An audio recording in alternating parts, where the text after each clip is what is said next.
کا معنی ایسی دل لگی، انبساط، خوش طبی، بشرطے کہ دوسرے کی تحقیر نہ ہو اور مزاح زیادہ بھی نہ ہو کسی قسم، اگر زیادہ ہو وہ بھی اچھا نہیں۔ حضور نے بھی خوش طبی کی ہے، کہا یداعبنا، صحابہ کہتے ہیں ہمارے ساتھ خوش طبی بھی کیا کرتے ہیں۔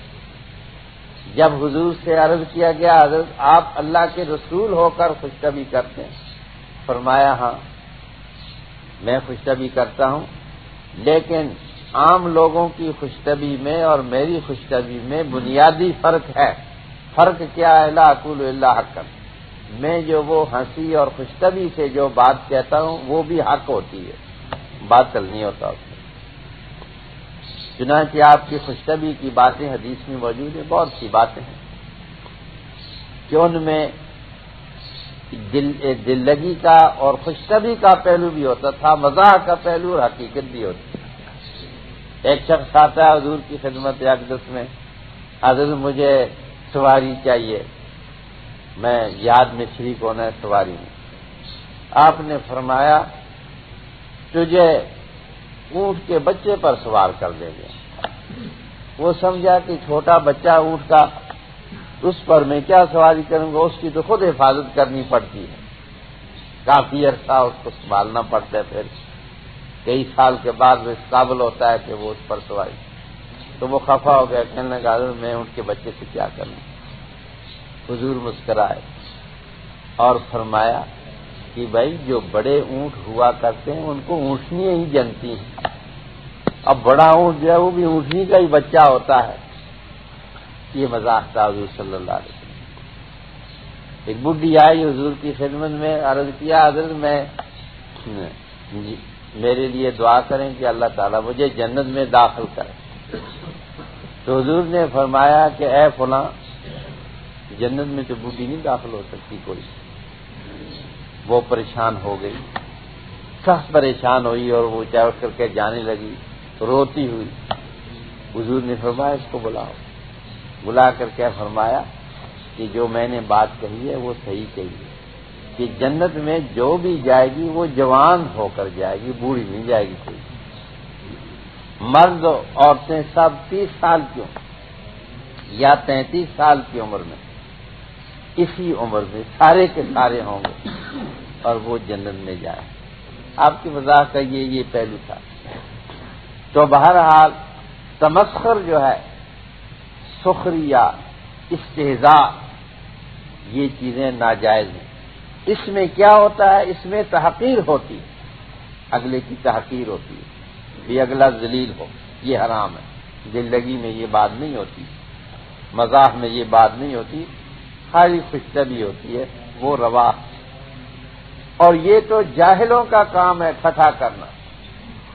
حضور کا فرمان ہے اپنے کسی بھائی سے ٹھٹھا نہ کرو اور نہ اس سے وعدہ کر کے پھر اس کی خلاف ورزی کرو، یہ باتیں درست نہیں ہیں۔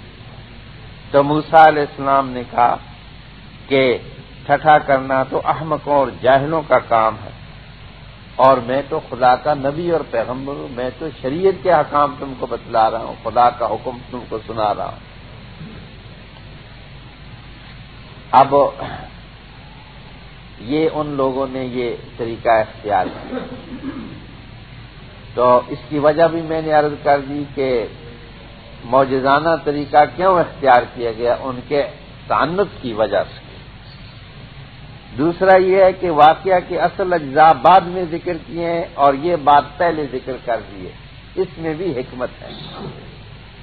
پہلے اللہ نے وہ کیوں نہیں ذکر فرمایا قتل تم نے ایک جان کو قتل کیا، حالانکہ ترتیب کے لحاظ سے وہ پہلے ہے اور یہ بات بعد کی ہے، لیکن بسا اوقات ایسا ہوتا ہے کہ وہ تھا بندوں کا حق قتل، اس میں بندوں کا حق ہے، دیت ہوگی یا قصاص ہوگا، اور یہ بات جو ہے اللہ اور اس کے نبی کی اطاعت، یہ خدا کا حق ہے اور اللہ کا حق مقدم ہوا کرتا ہے۔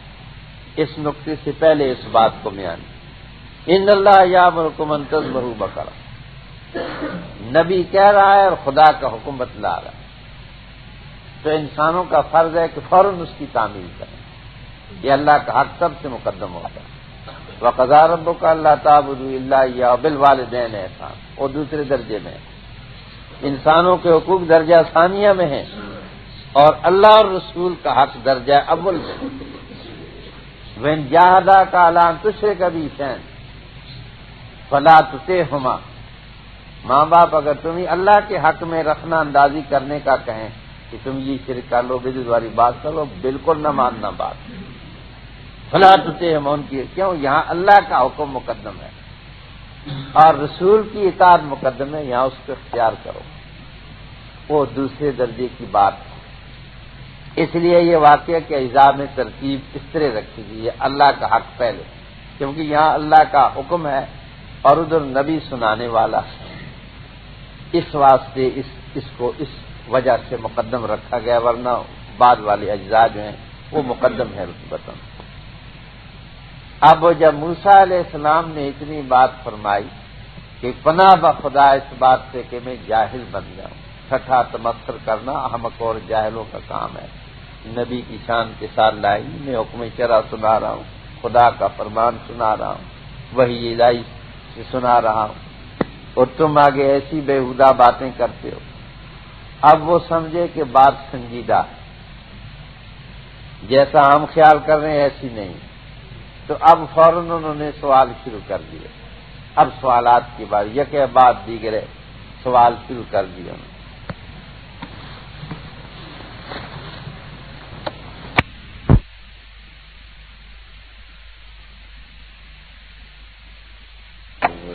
بسم اللہ الرحمن الرحیم. قالوا ادع لنا ربك يبين لنا ما هي قال إنه يقول إنها بقرة لا فارض ولا بكر عوان بين ذلك فافعلوا ما تؤمرون. قالوا ادع لنا ربك يبين لنا ما لونها قال إنه يقول إنها بقرة صفراء فاقع لونها تسر الناظرين. قالوا ادع لنا ربك يبين لنا ما هي إن البقرة تشابه علينا وإنا إن شاء الله لمهتدون. قال إنه يقول إنها بقرة لا ذلول تثير الأرض ولا تسقي الحرث مسلمة لا شية فيها.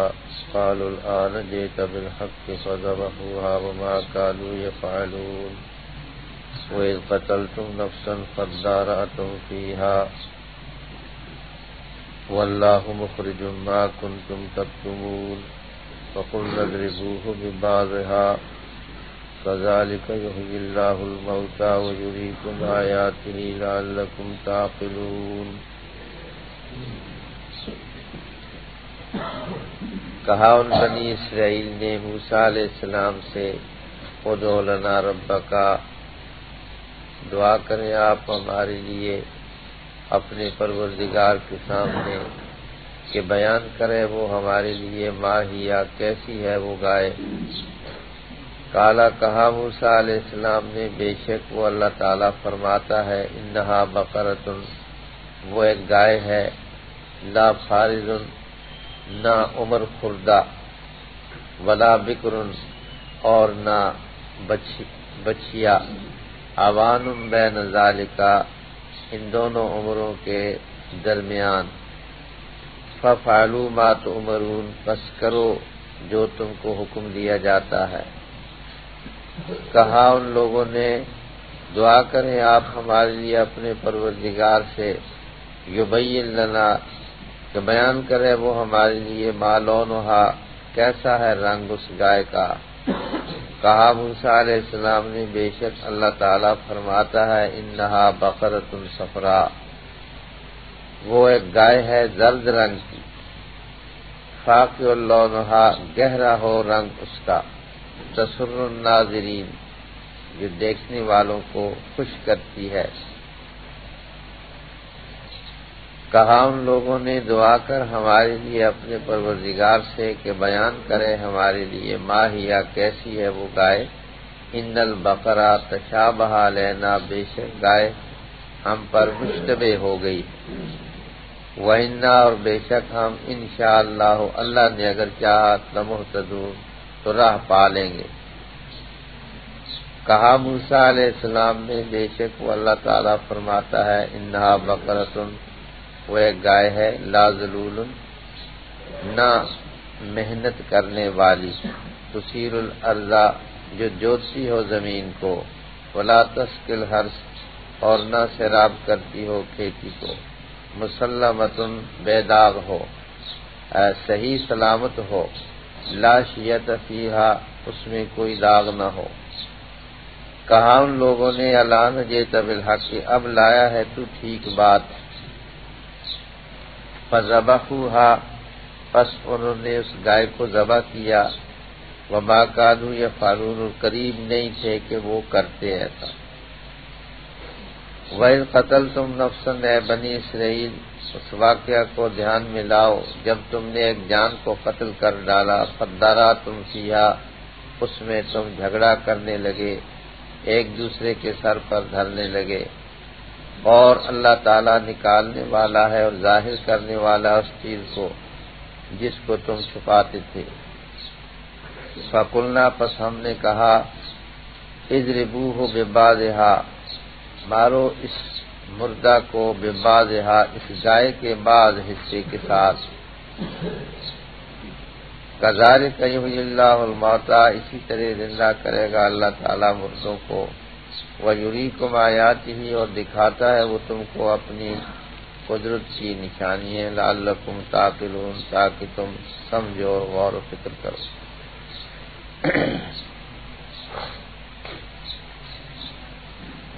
بنی اسرائیل کا پہلے ہیلا سازی کا ذکر ہوا اور ان کی اس بری اور قبیح بات کا رد ہوا۔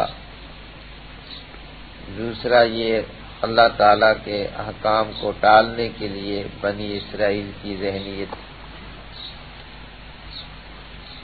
یہ گائے والے سلسلے میں کہ تعمق اختیار کیا انہوں نے سوال جواب شروع کر دیا لہذا وہ بھی مشکل میں پڑ گئے اور جیسا جیسا وہ سوال کرتے رہے اسی طریقے سے اللہ تعالیٰ کی جانب سے بھی قیدیں بڑھتی گئی سختیاں بڑھتی گئی۔ آخر میں مجبور ہو کر انہوں نے اس گائے کو ذبح کیا اور وہ جو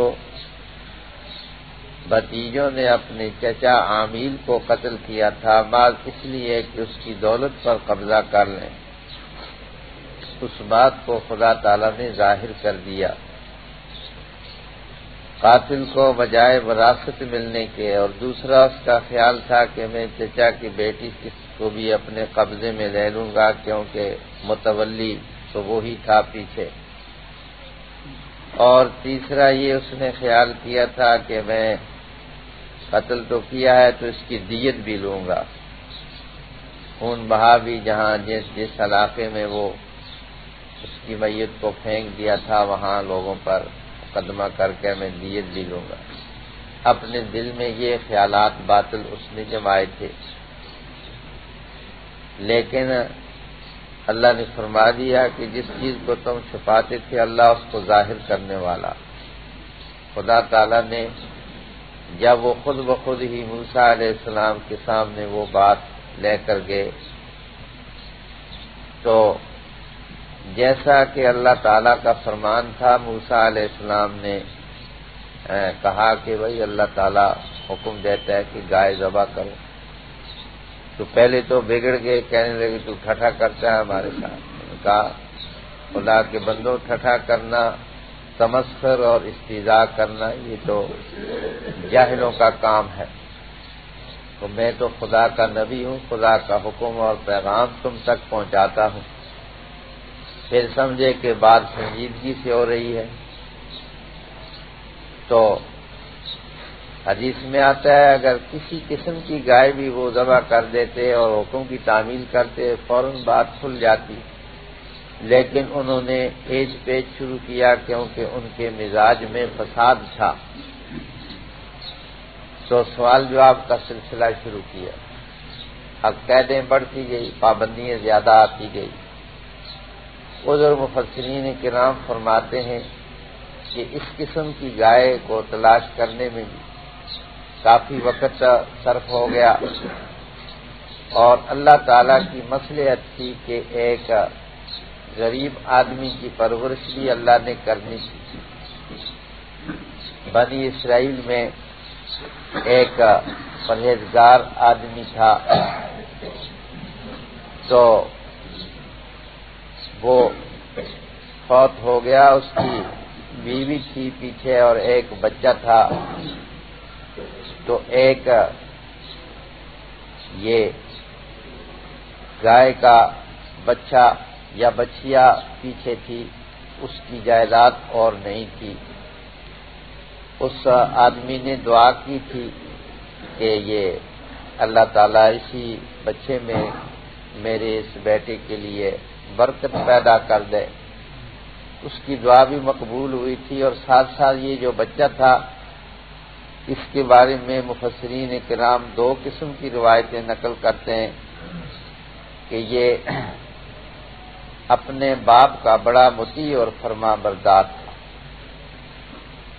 امام ابن کثیر نے جو قصہ نقل کیا ہے اس کے اندر یہ کہ ایک دفعہ باپ اس کا لیٹا ہوا تھا، چابی اس کے سرانے رکھی ہوئی تھی، ایک شخص تاجر آیا اور اس کے بیٹے سے کہنے لگا کہ یہ ہیرا ہے میرے پاس، یہ خرید لو، میں 80,000 میں تم کو دے دوں گا۔ اس نے کہا کہ نہیں، میں تو اپنا باپ سویا ہوا ہے تو اس کی مرضی کے بغیر میں نہیں۔ اس شخص نے کہا کہ تم باپ کو اٹھا لو، میں تمہیں سستے داموں میں دے دوں گا، لیکن نیچے اترتا آیا، بہت نیچے اتر آیا، اتنی قیمت لے لوں گا۔ اس نے کہا کہ 1,00,000 روپے سے بھی زیادہ میں خرچ کرنے کے لیے تیار ہوں، لیکن میں اپنے باپ کو نہیں اٹھاتا، وہ آرام کر رہا ہے۔ چنانچہ اس کی اس نیکی کی بدولت خدا تعالیٰ نے اس کو اس بچے کے اندر برکت عطا فرمائی، اور بعض روایتوں سے ایسا معلوم ہوتا ہے کہ اس بچے کے پاس اللہ کا فرشتہ انسانی شکل میں آیا۔ ایک دفعہ اس بچے کی قیمت دریافت کرنے کے لیے، خریدنے کے لیے، تو اس نے آ کر کہا یہ بچہ دے دو، 2 دینار میں دیتا ہوں۔ تو بچے نے کہا نہیں، میں اپنی والدہ سے پوچھ کر کے بات کروں گا، ایسے نہیں۔ وہ والدہ سے جا کر کے پوچھا، اس نے کہا کہ نہیں، اتنے میں نہیں دینا۔ اس نے پھر زیادہ قیمت لگائی، پھر اس نے کہا میں نہیں فیصلہ کرتا، میں والدہ سے پوچھوں۔ بار بار یہی ہوتا رہا، بار بار یہی ہوتا رہا۔ آخر میں انہوں نے، اس کی والدہ نے کہا نہیں، اس کو ہم اتنی قیمت میں نہیں بیچتے۔ تو فرشتہ تھا، وہ کہنے لگا اچھا تم بڑے سازمند آدمی ہو، تم اپنی والدہ کے فرما بردار ہو، اس کی رائے کے بغیر نہیں بات کرتے، تو یاد رکھو اس بچے کو خریدنے کے لیے تمہارے پاس لوگ آئیں گے تو تم تھوڑی قیمت پر راضی نہ ہونا۔ یہ اس نے پیشن گوئی کر دی۔ تو ادھر بنی اسرائیل کا یہ واقعہ پیش ہوا، تو تلاش کرتے کرتے اب ایسی صفات والا یہ بچہ اس شخص کا نکل آیا۔ اس کے ساتھ قیمت کی انہوں نے، وہ تھوڑی قیمت پر راضی نہ ہوا۔ انہوں نے آ کر کے موسیٰ علیہ السلام کے سامنے کہا کہ ایسا بچہ تو مل گیا ہے، لیکن وہ آدمی راضی نہیں ہوتا تھوڑی قیمت پر۔ موسیٰ علیہ السلام نے اس کو بلایا اور اس سے پوچھا کہ کیا بات ہے، تم یہ بچہ کیوں نہیں دیتے؟ تو اس نے عرض کیا کہ حضرت آپ اللہ کے رسول ہیں، آپ یہ بتلائیں، یہ میرا مال ہے اور کیا مجھے اس کے اندر اپنی مرضی کے مطابق تصرف کرنے کی اجازت نہیں ہے؟ اگر آپ فرمائیں کہ اپنی مرضی سے مجھے تصرف کی اجازت نہیں ہے تو پھر جیسا کہتے ہیں میں کروں گا۔ تو موسیٰ علیہ السلام نے کہا نہیں، تمہیں اپنی مرضی کے ساتھ اس میں تصرف کرنے کی اجازت ہے۔ اس نے کہا حضرت میں پھر تھوڑی قیمت پر راضی نہیں ہوتا، اس بچڑے کی وزن کے برابر میں سونا لوں گا، جتنا اس کا وزن ہے اتنا سونا لوں گا۔ بعض روایات سے تو تاریخ، یہ سب تاریخی تفصیلی روایتیں ہیں کہ اس بچڑے کی جتنا وزن ہے اس سے 10 گنا قیمت میں لوں گا تب میں دوں گا۔ بہرحال یہ اس کے وزن کے برابر والی جو روایت ہے یہ مشہور ہے، تفسیروں میں عام طور پر اسی کو ذکر کرتے ہیں۔ تو بنی اسرائیل نے پھر اتنی قیمت اس کو دی۔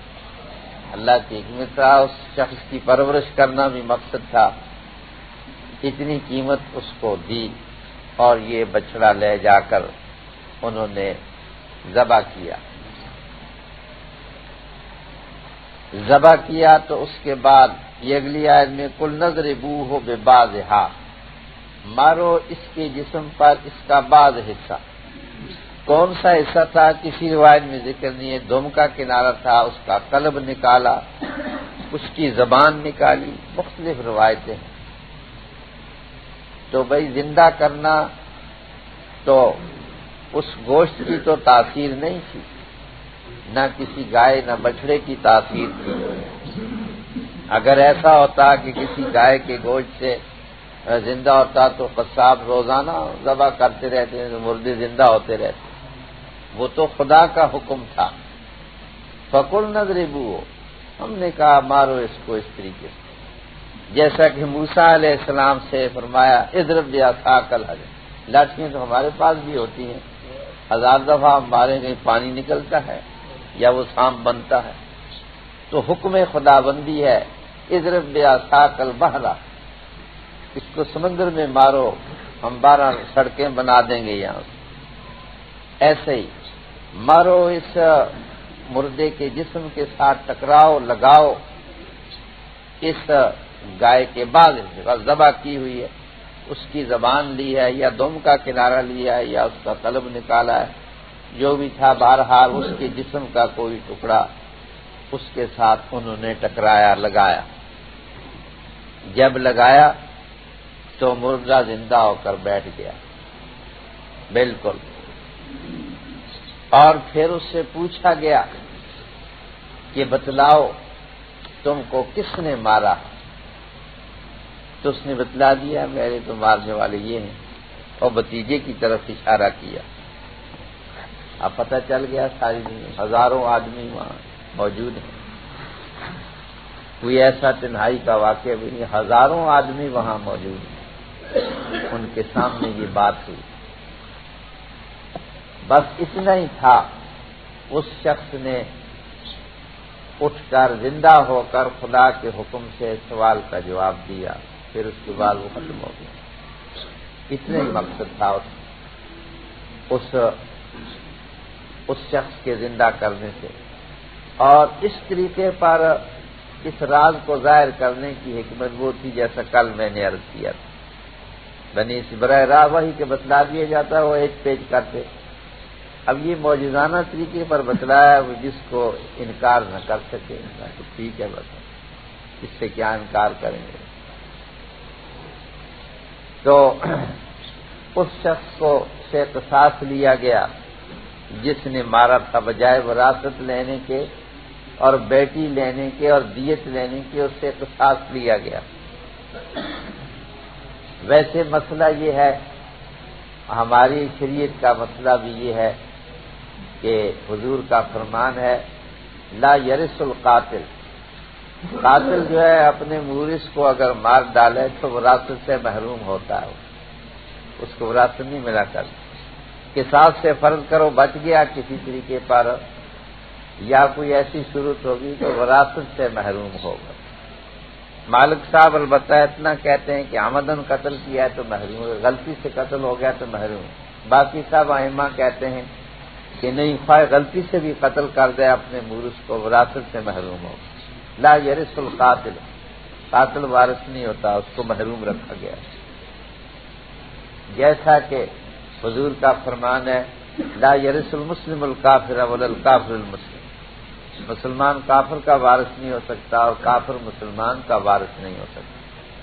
بیٹا اگر فرض کرو مرزائی ہو جائے، ہندو ہو جائے، سکھ ہو جائے، کوئی دوسرا مذہب اختیار کر لے اور وراثت سے محروم ہے. اسی طریقے سے باپ اگر اس کا مذہب بگڑ جائے، خراب ہو جائے، مرتد ہو جائے، وہ بیٹی کی وراثت سے محروم ہوگا، اس کو نہیں ملے گی وراثت. تو یہ ان لوگوں نے یہ موسیٰ علیہ السلام سے سوالات شروع کر دیے. بیان کریں، تبیین ہوتا ہے کھول کر بیان کریں. تو پہلی دفعہ تو یہ کہ وہ کیسی ہے گائے، ان کا گائے جو ہے ایسی ہو. فارض کہتے ہیں بوڑھی، عمر رسیدہ، سال خوردہ، اور بکر جوان کو کہتے ہیں بن بیاہی ہوئی. بچیا، نہ بچیا ہو نہ بوڑھی ہو. عوان کہتے ہیں درمیان، دونوں عمروں کے درمیان میں ہو. اب بھی کر گزرو کوئی کسی قسم کی درمیانی گائے لے کر، جو نہ بوڑھی ہو نہ زیادہ بچیا، درمیانی قسم کی لے کر کے ذبح کر لو. ففعلوا ما تؤمرون. پہلے تھا ان اللہ یامرکم، اللہ حکم دیتا ہے ایسا کرو. یا ففعلوا ما تؤمرون، معلوم ہوا کہ خدا کا جو امر اور حکم ہوتا ہے اس کی تعمیل ضروری ہوتی ہے، فوراً تعمیل کرنی چاہیے. ایج پیج کرنا جو ہے انسان کی بدبختی کی نشانی. ابال کی کھال نکالنا اور اعتراض کرنا یہ نہیں ہے. سعادت مندی اس میں ففعلوا ما تؤمرون، تو حکم دیا جاتا ہے اس کی تعمیل کرو فوراً. کہنے لگے کہ دعا کریں ہم اپنے پروردگار سے، بیان کرے ہمارے لیے، کھول کر بیان کرے کہ اس کی رنگت کیسی. اب رنگت کا قصہ چھیڑ دیا درمیان. تو رنگت کے قصے میں بھی بڑی سخت کہنے آئی. موسیٰ علیہ السلام نے وحی الہی سے کہا، اللہ فرماتا ہے زرد رنگ کی گائے ہو، فاقع اللونھا، گہرا زرد ہو رنگ اس کا. یہ فاقع جو ہے یہ زرد رنگ کی صفت آتی ہے. سفید رنگ ہو اس کی صفت اور آتی ہے، اس کو گہرا ظاہر کرتی. سرخ ہو اس کا اور احمر قانی کہتے ہیں.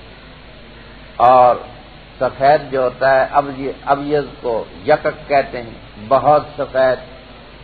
اور زرد جو ہوتا ہے اس کے ساتھ فاقے کا لفظ آتا ہے، گہرا زرد ہو. اور ہو تسر الناظرین، گائے کو دیکھیں وہ لوگوں کے دل لبھانے والی، خوش لگے دیکھ کر. تمام کا تمام زرد رنگ ہے اور گہرا ہے زرد، ہلکا بھی نہیں ہے.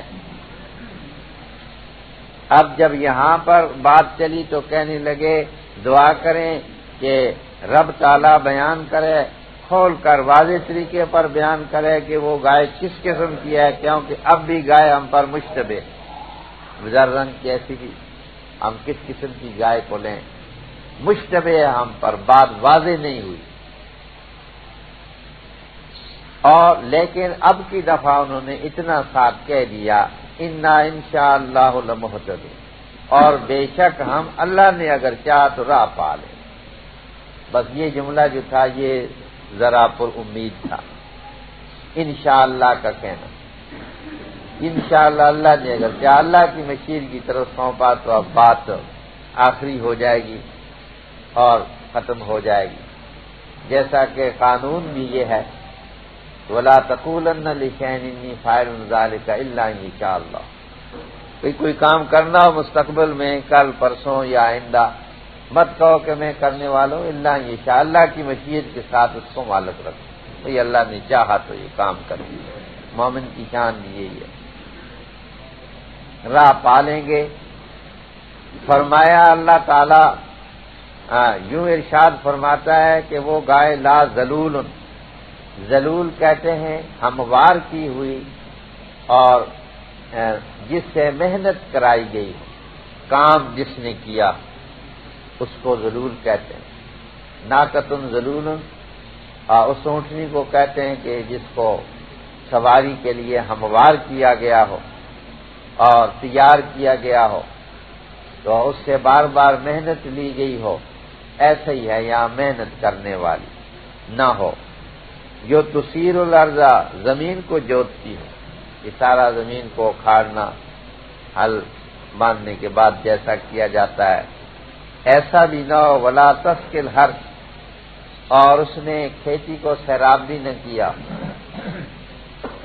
کیونکہ بیلوں سے یہ یا تو ہل چلاتے ہیں یا پھر وہ کنویں پر جوت کر کے پانی وغیرہ نکال کر کے کھیتوں کو سیراب کرتے ہیں، یہ بھی اس نے کام نہ کیا ہو، مسلمتن، وہ صحیح سلامت ہو، یعنی محنت سے کوئی کام اس نے نہ کیا ہو، نہ کھیتی باڑی کا کام کیا ہو، نہ کنویں پر پانی کھینچ کر کے کھیتوں کو سیراب کیا ہو، اور لاشیت فیہا، ہو بھی ایسی کہ داغ نہ ہو اس کے اندر کوئی، تمام کا تمام جسم ایک ہی رنگ جیسا، بعض ہوتا ہے کہ زرد ہے لیکن بیچ میں کوئی سفید دھبا آ گیا، یا سیاہ رنگ ہے اور بیچ میں سفید دھبا آ جاتا ہے، سرخ ہے اور بیچ میں سیاہ کہیں سے دھبا آیا، ایسا بھی نہ ہو، لاشیت فیہا، اس کے جسم میں اور اس کی کھال میں اس کے رنگت کے علاوہ دوسری کوئی رنگت نہ ہو، ایک ہی رنگت ہو سب۔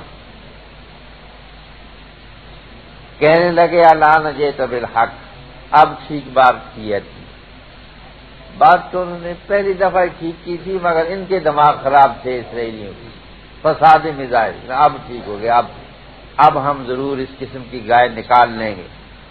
چنانچہ وہ تلاش کرنے کے بعد اس نیک آدمی کی گائے کو انہوں نے خرید کر بڑی بھاری قیمت ادا کر کے، اب یہ بھی نہیں کہ انکار کر سکیں کیونکہ خود بخود ہی اپنے اوپر پابندیاں لگا رہے، خود بخود، تو خود بخود پابندیاں لگانے سے آدمی پابند ہو جاتا ہے، لا تشددوا علی انفسکم، جتنی رسومات ہوتی ہیں ان میں یہی بات ہوتی ہے، جتنی رسموں کی پابندی کرو ایسی اور بڑھتی چلی جائے گی، اور بڑھتی چلی جائے گی، کہیں ٹکے گی نہیں وہ، اور پھر بھی آخر میں چل کر بھی خدا کو ناراض، رسول کو ناراض، اور رسوم والے بھی کبھی راضی نہیں۔ اب یہ جہیز کی رسم کو بڑا طول دیتے ہیں لوگ، بڑی سے بڑا جہیز بھی ادا کرنے کے بعد بھی وہ اعتراض کرتے ہیں کہ ہم کو فلاں چیز نہیں ملی، ہم نہیں رکھنا چاہتے لڑکی، موٹر بھی دے دیا، ٹیلی ویژن بھی دے دیا، پھر بھی راضی نہیں ہوتی، کہتے فلاں چیز چاہیے۔ اے جتنی پابندیاں اپنے اوپر لازم کی ہیں، آہستہ آہستہ ایک پابندی، دوسری پابندی، تیسری پابندی، انتہا تک چلے جائیں پھر راضی کوئی بھی نہیں ہوگا۔ ایسے ہی ہے، یہ پابندیاں انہوں نے اپنے ذمہ لازم قرار لی تو پھر آپ انکار بھی نہیں کر سکتے تھے، بڑی سی بڑی بھاری قیمت ادا کی اور اس کو خرید کر ذبح کیا، قریب نہیں تھے کہ ایسا کرتے لیکن مجبور ہو گئے، کیا کریں، خود بخود اپنے منہ سے کیسی ہونی چاہیے اور یہ ہونا چاہیے، اس کے نتیجے میں یہ، لیکن انہوں نے نہیں کیا۔ آگے اللہ تعالیٰ نے فرمایا یہ واقعہ ابتدا کا ہے، اس کو بعد میں ذکر کرنے کی وجہ وہی تھی جیسا کہ مفسرین کرام فرماتے ہیں کہ وہ اللہ کا حکم تھا وہ مقدم ہوتا ہے، اس کو پہلے بیان کر دیا، اور یہ چونکہ بندوں کا حق تھا اس لیے اس کو بعد میں ذکر کیا، ورنہ ذکر پہلے کر دینا چاہیے، تو خاص نقطہ ہوتا ہے کہ جس کو مؤخر کر دیا جاتا ہے، حالانکہ اس کا حق پہلے تھا، پہلے یہاں سے شروع کیا جاتا ہے، اِذ قتلتم نفسا فادارأتم فیہا، پھر اس کے بعد ہوتا کہ موسیٰ علیہ السلام کہتے ہیں کہ اللہ تعالیٰ حکم دیتا ہے کہ گائے کو ذبح کرو، لیکن وہ واقعہ پہلے بیان کیا اس کو بعد میں، اس نقطے کی وجہ سے تم چھپانا چاہتے ہو اور خدا ظاہر کرنا چاہتا ہے، چھپا کر کہتے ہو اپنے ذہن میں کہتے ہو کہ ہم ایسے ایسے ناجائز فائدے حاصل کر لیں گے، اور پھر یہ ہے کہ ایسا ظلم کرنا ناحق، اور یہ ہے کہ دولت کی خاطر، اب ایک آدمی نادار ہے دوسرے کو مارتے کس کی دولت پر میں قبضہ کر لوں، کتنی بد اخلاقی کی بات ہے، یعنی اس سے زیادہ بڑا کوئی ظلم ہو سکتا ہے؟ یہی بات ہے، لوگ دولت مند بننے کے لیے آج قتل کرتے ہیں، بے شمار ڈاکے چوریاں اور خیانتیں اس لیے ہوتی ہیں کہ ہم مالدار بن جائیں دنیا میں، کہ بھائی یہ تو زور سے تو یہ بات آتی نہیں ہے، اس طریقے سے کوئی بن جائے وہ تو اللہ کی مصلحت اور حکمت کے مطابق بات آتی ہے۔ عقل مند سے عقل مند ترین آدمی بڑی تکلیف اٹھاتے ہیں، احمق سے احمق آدمی جو ہے وہ سونے میں کھیلتے ہیں، یہ زور سے تو آتی نہیں ہے یہ بات۔ تو اس طریقے سے یعنی کوشش کرنا اور غلط راستہ اختیار کرنا کہ ہم اس طریقے سے دولت مند بن جائیں، یہی ذہنیت تھی یہاں۔ تو تم اس کو چھپانا چاہتے تھے، اللہ تعالیٰ اس کو ظاہر کرنا چاہتے۔ فرمایا یہ اوپر کذالک یحیی اللہ الموتیٰ، یہ تو ایک مردے کا حال ہے کہ اللہ نے اپنی حکمت سے اس طرح زندہ کر دیا، سب مردوں کو اللہ اسی طرح زندہ کر دیا۔ وہاں تو یہاں تو یہ سختی اس لیے تھی کہ بنی اسرائیل کے مزاج خراب تھے، ورنہ وہ حکم دے دے اٹھ جاؤ وہ اٹھ جائیں گے۔ اسرافیل کو حکم ہوگا پھونک دو، نرسنگا پھونک دو، وہ بگل بجا دے گا تو مردے اٹھنے شروع ہو جائیں گے خدا کے حکم سے۔ اسی طریقے سے ایک کا مشاہدہ تم نے کیا، ہزاروں آدمیوں نے مشاہدہ کیا، یہ دلیل ہے۔ فرمایا اللہ تعالیٰ تم کو اپنی قدرت کی نشانیاں دکھلاتا ہے، وقتاً فوقتاً اللہ کی قدرت کی نشانیاں تم دیکھتے رہتے ہو، اس میں تمہارے لیے غور و فکر کرنے کا موقع، سوچو سمجھو، قیامت بھی برحق ہے، اللہ کا فرمان برحق ہے، نبیوں کے ارشادات اور شرائع برحق ہیں، ان کو ماننے سے یہ انسان سعادت مند ہو سکتا ہے، ورنہ بدبختی کا ہی شکار ہوگا۔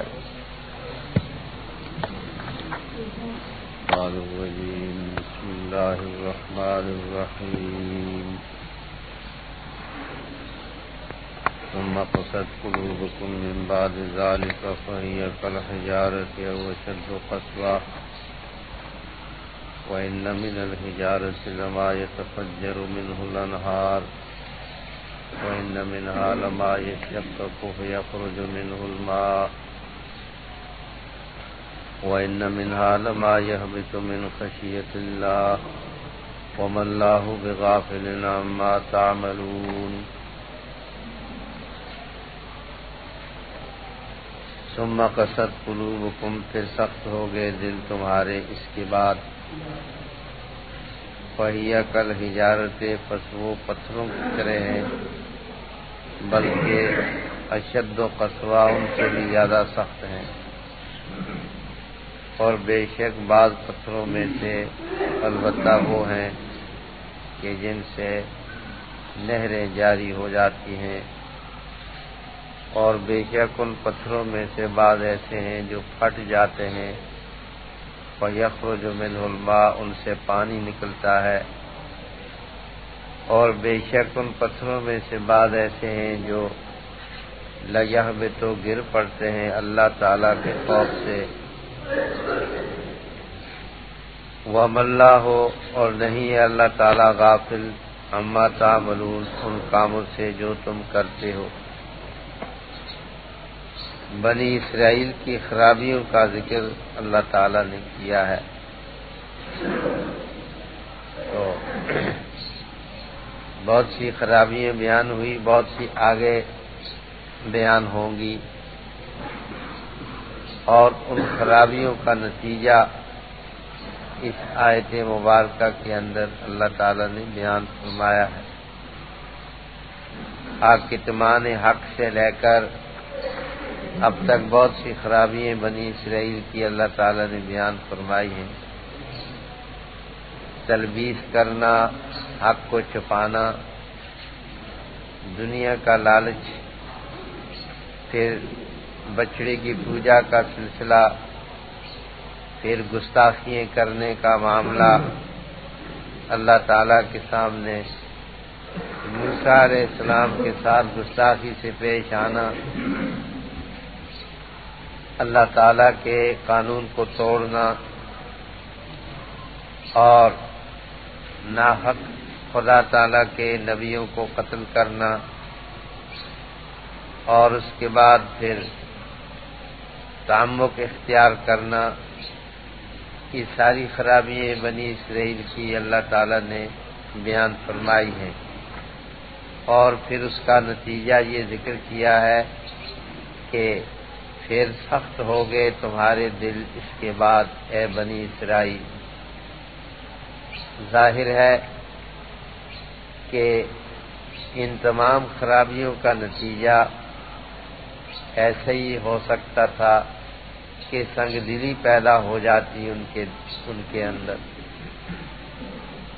انہوں نے جب اللہ تعالیٰ کے حکم سے اعراض کیا، خدا کے حکم کو ٹالنے کی کوشش کرنا، ہیلا بازی سے خدا کے قانون کو توڑنا،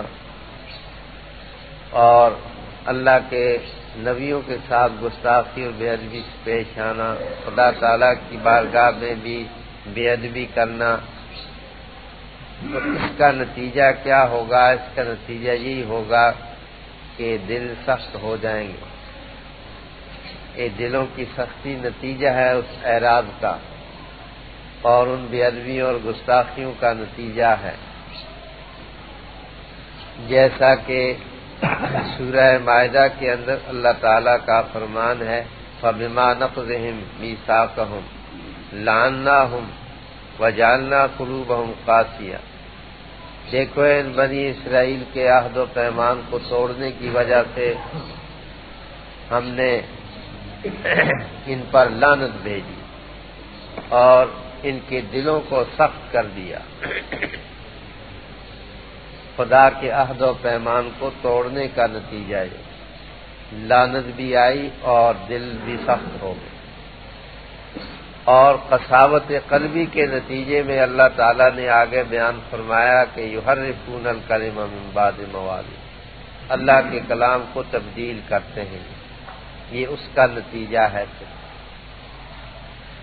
اور کئی باتیں اللہ تعالیٰ نے بیان فرمائی ہیں، قساوت قلبی کے ساتھ خدا کے حکم سے اعراض کرنا اور بے ادبی اور گستاخی کرنا اور قانون کو توڑنا، اس کے نتیجے میں یہ قساوت قلبی بھی ہے، اور اس کے نتیجے میں بطور سزا کے فہم کا الٹ جانا بھی ہے۔ فہم معکوس ہو گئے تھے بنی اسرائیل کے، یہودیوں کے، اور علاوہ اس کے اللہ کے احکام کی تعمیل کے سلسلے میں ضعف ہمت بھی ہے، یہ بھی آگے جگہ جگہ احکام کی تعمیل کے سلسلے میں ہمتیں کمزور ہیں۔ جیسا جہاد کے سلسلے میں حکم دیا گیا تو کہنے لگے کہ آپ جا کر کے جہاد کریں، ہم تو یہیں بیٹھیں گے، ہم سے یہ نہیں ہو سکتا۔ یہ ضعف ہمت بھی ہے، فہم کا الٹا بھی ہونا ہے، اور قساوت قلبی بھی ہے۔ تو یہ قساوت قلبی جو ہے یہ بھی بطور سزا کے آتی ہے، اور یہ بری بات ہے قساوت قلبی پیدا ہو جائے، یہ بھی باقی خرابیاں بھی پیدا ہوتی ہیں۔ اسی لیے ترمذی شریف کی روایت میں یوں آتا ہے، حضور نبی کریم صلی اللہ علیہ وسلم ارشاد فرماتے، لا تکثروا الکلام بغیر ذکر اللہ، اللہ کے ذکر کے علاوہ زیادہ کلام نہ کیا کرو۔ کیوں؟ کہ زیادہ کلام کرنا کثرت الکلام، بہت زیادہ فضول باتیں کرنی، اس کے نتیجے میں انسان کے اندر قسوت قلب پیدا ہو جاتی، دل میں قساوت پیدا ہو جاتی۔ وَإِنَّ أَبْعَدَ النَّاسِ مِنَ اللَّهِ الْقَلْبُ الْقَاسِي، اللہ تعالیٰ سے دور رہنے والی جو بھی ہیں ان سب میں سے زیادہ دور رہنے والا وہ شخص ہے کہ جس کا دل سخت ہو، یہ سب سے زیادہ دور ہوتا ہے خدا سے۔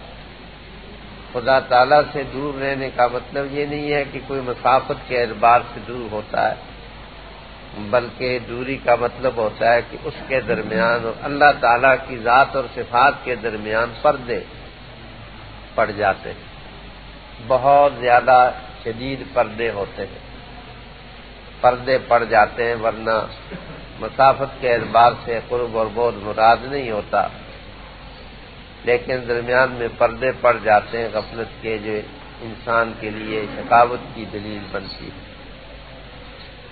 تو اس واسطے کثرت کلام سے منع کیا گیا ہے. زیادہ کثرت کلام نہ کرو کیونکہ اس سے دل سخت ہوتے ہیں، اور جتنا دل سخت ہوگا اتنا ہی خدا سے دور ہوگا.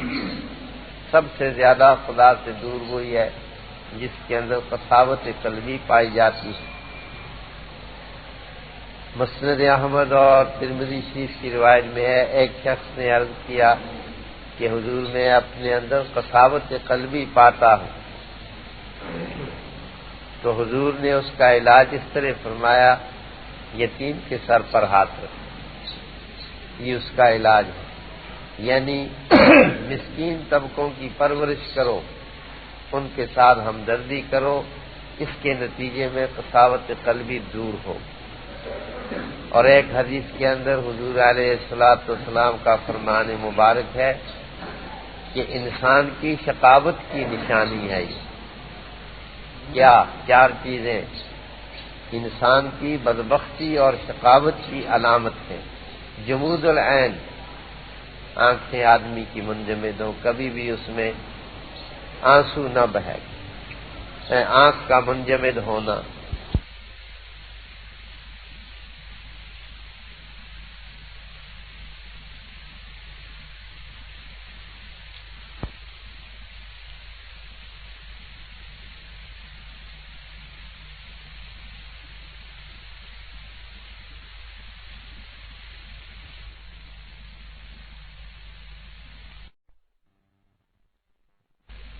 باندھنا کہ یہ کریں گے وہ کریں گے، جیسا کہ انسان کا خاصا حضور علیہ الصلوۃ والسلام نے فرمایا. موت پہلے آ جاتی ہے، آرزویں بہت دور تک نکلی ہوئی ہوتی ہے انسان. تو یہ شقاوت کے اندر ان چیزوں کو شمار کیا گیا ہے. ایک آنکھ کا منجمد ہونا اور دل کا سخت ہونا اور لمبی آرزو باندھنا اور دنیا کی حرص زیادہ رکھنا انسان کی بدبختی کی نشانی ہے. یہ شقاوت میں ان چیزوں کو شمار کیا گیا. تو یہ بنی اسرائیل کے دل سخت ہو گئے، یہ اعراض کے نتیجے. پھر خدا کی طرف سے لعنت بھی آئی، دل سخت ہو گئے اعراض کے نتیجے میں، فام الٹ گئے، تحریف کتاب الہی کرنے لگے. تو اللہ نے مثال جو بیان فرمائی ہے کہ اے بنی اسرائیل تمہارے دل اس کے بعد سخت ہو گئے، حالانکہ تم نے خدا کی قدرت کی نشانیاں دیکھی، معجزات دیکھے، بڑی بڑی باتیں دیکھی، لیکن اس کے باوجود بھی تمہارے دل سخت ہو گئے. مثال میں فرمایا فاہیا کل ہجارہ، پس وہ پتھروں کی طرح، پتھروں کے ساتھ تشبیہ دی ہے. تمہارے دل سختی میں پتھروں کی طرح، او اشد و قسوہ، بلکہ پتھروں سے بھی زیادہ سخت ہے، یہ فرمایا. اور ترقی کے لیے بل کے معنی میں یا اور تنویع کے لیے بھی ہو سکتا ہے کہ تم میں سے تمہارے دل سخت ہو گئے تو بعض دل پتھروں کی طرح اور بعض دل پتھروں سے بھی زیادہ سخت. پتھروں سے زیادہ سخت تو پھر لوہا ہوتا، جیسا سورہ بنی اسرائیل کونو حجارتن و حدیدن، ہو جاؤ تم پتھر یا لوہا بن جاؤ. یا اس سے بھی زیادہ کوئی سخت تمہارے خیال میں ہے؟ وہاں قیامت کی دلیل کے طور پر بیان فرمایا ہے. پتھروں کی طرح ہے، بعض پتھروں کی طرح اور بعض اس سے زیادہ سخت. یا یہ معنی کہ پس وہ پتھروں کی طرح ہے، نہیں، او اشد و قسوہ، بلکہ پتھروں سے بھی زیادہ سخت. پھر اللہ تعالی نے فرمایا کہ دیکھو بعض پتھر جو ہیں ان کے اندر بڑے فائدے کی بات ہوتی ہے. کس طرح؟ ان من الحجارۃ لما یتفجر منہ الانہار، بعض ایسے پتھر ہیں کہ جن سے نہریں پھوٹ کر نکلتی. نہر کا نکلنا کتنا مفید ہے، اس سے بہت سی قومیں فائدہ اٹھاتی ہیں، بہت سی مخلوق فائدہ اٹھاتی ہے۔ بعض پتھر ایسے ہیں کہ ان سے نہریں پانی کی پھوٹ کر جاری ہوتی ہیں، اور بعض پتھر ایسے ہیں کہ یشق کو وہ پھٹ پڑتے ہیں تو پانی نکل آتا، اب فائدہ تھوڑا ہوتا۔ اور بعض ایسے ہیں پتھر کہ جو اللہ کے خوف سے بلند جگہ سے نیچے گر پڑتے، لیکن بنی اسرائیل کے اندر کوئی فائدے والی بات نہیں۔ اب پتھروں میں ان کی نوعیت کے اعتبار سے اللہ تعالیٰ نے 3 قسم کی باتیں بیان فرمائی۔ نہریں جس سے پھوٹ پڑتی، بعض آدمی ایسے مفید ہوتے ہیں جیسا نہر، اس کا فیضان بہت سی اقوام، بہت سے افراد، مخلوق تک پہنچتا۔ ہم نہر سے کتنی مخلوق فائدہ اٹھاتی ہے۔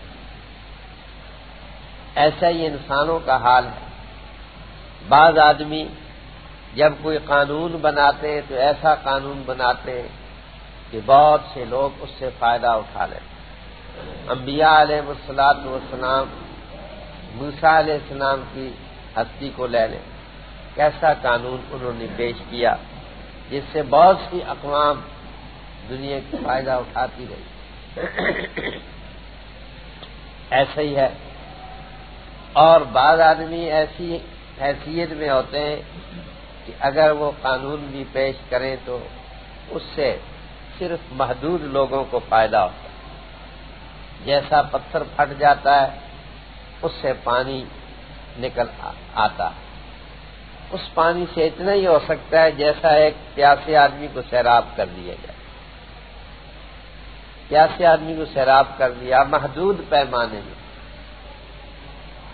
اور بعض پتھر ایسے ہیں جو بلندی سے محض اللہ کے خوف سے نیچے گرتے ہیں، یہ سجدہ ہے اس کا، یہ پتھر کا سجدہ ہوتا، خدا کے خوف سے نیچے گر پڑا۔ اسی طرح جو آدمی سجدہ کرتا ہے خدا تعالیٰ کے سامنے، سجدہ بہت بڑی حقیقت ہے، خدا تعالیٰ کے سامنے عاجزی اور نیاز مندی کی انتہائی شکل سجدہ ہے، کہ جو آدمی سجدہ کرتا ہے اس کو اللہ کے ساتھ اتصال پیدا ہو جاتا، اتصال باللہ۔ اسی لیے قرآن میں تو فرمایا ہے سجدہ کرو اور قرب خداوندی حاصل کرو، یہ ارشاد ہے اللہ تعالیٰ کا۔ اور حضور کا فرمان ہے کہ اقرب ما یکون العبد من ربی وہو ساجد، بندہ جن حالتوں میں رب کے تعالیٰ کے زیادہ قریب ہوتا ہے اس میں سجدے کی حالت سب سے زیادہ قرب والی ہے۔ جتنا عجز انکسار اس وقت ہوتا ہے اتنا ہی اس کو خدا کا قرب زیادہ نصیب ہوتا ہے۔ یہ سجدہ ہے، سجدہ جس کے اندر ہوگا اس کو اللہ تعالیٰ کے ساتھ اتصال ہوگا۔ تو جب اللہ تعالیٰ کے ساتھ اتصال ہو تو انسان کی حالت درست رہ سکتی۔ اب یہ تینوں باتیں بھی اگر نہیں ہیں، اگر مخلوق کو فائدہ عام طور پر بھی نہیں پہنچاتا، محدود پیمانے پر بھی نہیں پہنچاتا، اور اللہ کے ساتھ بھی اتصال نہیں ہے، تو ایسے انسان بدبخت اور شقی ہوں کہ ان میں کوئی بھی یہ فضیلت والی بات نہیں ہے۔ نہ خدا کے ساتھ تعلق صحیح ہے، اللہ کے ساتھ اگر تعلق ہو، قرب ہو، پھر خدا کی قدرت کی نشانیاں نظر آتی ہیں ایسے انسانوں۔ اور ایسے انسانوں کے ساتھ جو لوگ ملنے والے ہوتے ہیں ان کو بھی خدا کی قدرت کی نشانیاں نظر آتی ہیں۔ اور پھر بڑی بڑی باتوں کا ظہور ہوتا ہے۔ یہ اللہ تعالیٰ کے ساتھ اتصال کا یعنی نتیجہ ہوتا۔ ہمارے بزرگوں میں سید احمد شہید بریلوی رحمت اللہ علیہ، سید احمد شہید بریلوی، یہ رائے بریلی کے رہنے والے، سادات کے خاندان، حسنی سید ہیں۔ یہ وہ بزرگ ہیں جو دلی میں پہنچ کر شاہ عبدالعزیز محدث دہلوی رحمۃ اللہ علیہ کی خدمت میں گئے، ان سے بیعت ہوئے، علم حاصل کیا۔ بیعت کرنے کے بعد تربیت کے لیے انہوں نے اپنے چھوٹے بھائی کے سپرد کر دیا، یہ شاہ عبد القادر صاحب جنہوں نے قرآن کا ترجمہ لکھا۔ یہ بہت زیادہ صاحب کشف بزرگ تھے، ہر وقت عبادت میں مشغول رہتے تھے، کوئی کام نہیں کرتے تھے، عبادت میں مشغول۔ تو شاہ عبد القادر صاحب کے سپرد کر دیا کہ ان کی تربیت کرو۔ 3 سال وہ تربیت کرتے رہے، کامل ہو گئے۔ شاہ عبدالعزیز محدث دہلوی رحمۃ اللہ علیہ نے دیکھا کہ ان کے اندر اللہ نے بڑی صلاحیت رکھی ہے، حکم دیا تم ٹونک چلے جاؤ، وہاں جا کر کے یہ فوج کی تربیت حاصل کرو۔ فوجی تربیت کے لیے بھیجا سید احمد شہید بریلوی رحمۃ اللہ علیہ، شاہ عبدالعزیز صاحب نے بھیجا، وہاں 6 سال رہے، وہ فوجی تربیت حاصل کی۔ کیوں؟ ان کو اندازہ تھا کہ خدا تعالیٰ ان سے کس قسم کے کام لے لیں، تو یہ ان کے تربیت یافتہ تھے، ان کے مجال تھے، وہ پیر تھے شاہ عبدالعزیز۔ شاہ عبدالعزیز رحمۃ اللہ علیہ اپنے باپ شاہ ولی اللہ کے بعد تمام بر صغیر میں بہت بڑے بزرگ، بہت بڑے عالم، فقیہ، مفسر تھے، ان کے تربیت یافتہ۔ اللہ نے کمال ایسا دیا تھا کہ یہ شاہ اسماعیل شہید یہ تو عالم تھے اور محدث تھے، مفسر تھے، یہ سید صاحب کے ساتھ کس طرح جڑے، اور شاہ عبدالعزیز صاحب کے داماد مولانا عبدالحی صاحب رحمۃ اللہ علیہ یہ بڑے پائے کے علماء تھے۔ سید صاحب کا علم نہیں تھا اتنا، ان کا علم بہت کم تھا، یہ ان سے علم میں بڑی فوقیت رکھنے والے تھے۔ یہ شاہ اسماعیل شہید رحمۃ اللہ علیہ کو 30,000 حدیثیں زبانی یاد تھی، 30,000 حدیثیں، قرآن یاد تھا۔ صبح کی نماز پڑھ کر کے قرآن مجید شروع کرتے تھے، سورج نکلنے تک ختم ہو کر لیتے تھے قرآن۔ ادھر عصر کی نماز پڑھ کر کے بیٹھتے تھے تو مغرب کی اذان کے ساتھ قرآن مجید تلاوت بھی ختم ہو۔ برکت بھی اللہ نے اتنی عطا فرمائی۔ تو شاہ اسماعیل شہید رحمۃ اللہ علیہ کے ہاتھ میں ایک دفعہ شیخ عبدالحق محدث کا وہ رسالہ آیا جس میں نماز کی ترکیب لکھی ہوئی، نماز کی ترکیب، کہ نماز اس طرح پڑھنی چاہیے۔ تو اس کے اندر جو ترکیب لکھی ہوئی تھی اس کے مطابق کوشش کرتے تھے، بلکہ ایسا ہے کہ خیال کرتے تھے کہ کاش مجھے ایسا بھی موقع مل جائے کہ رات کو 2 رکعت مجھے ایسی حاصل ہو جائیں کہ جن میں کوئی وسوسہ وغیرہ نہ آنے پائے۔ ایک رات کوشش کرتے رہے، 100 رکعت پڑھی لیکن مقصد حاصل نہ ہوا، 100 رکعت پڑھی، وسوسے سے خالی میں نماز پڑھوں۔